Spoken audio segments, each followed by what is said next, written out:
So, maling klasihang buwara. Danggit na. Danggit mo din eh. Danggit. Dried fish.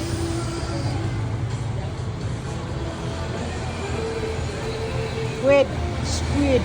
Nokos sa Bisaya. Klase-klaseng squid or nokos. Klase-klaseng buwad.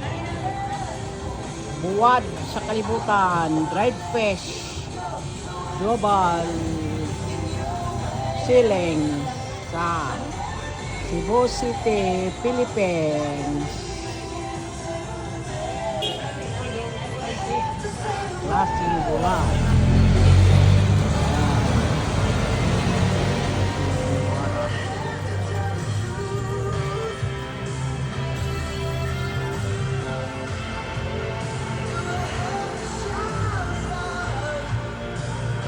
Parang bukid or bundok sa mga buwad.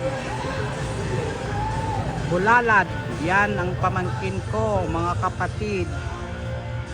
Nagbili sila ng pangregalo sa mga kaibigan sa ibang bansa. Yan ang mga pamilya ko. Nagpili na sila. Pamangkin at my two sisters, mga guys.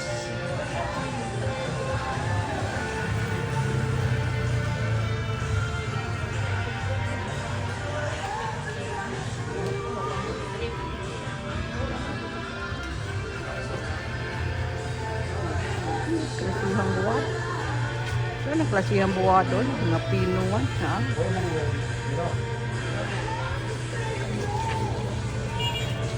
Naman. Ng buwad. Dapat chorizo, Cebu. Chorizo de Cebu. Ito ang ano talaga, branded sa Cebu. Chorizo. So, klaseng bulalad.